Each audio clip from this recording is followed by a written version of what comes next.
kids were locked down. They went to get them, and the doors were locked, so we couldn't. And we're having a hard time finding transportation to get to school, so we don't know.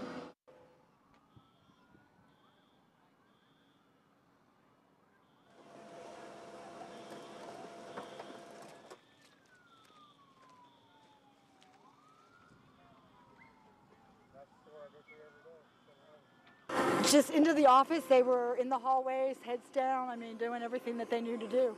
But, yeah, her best friend's still there.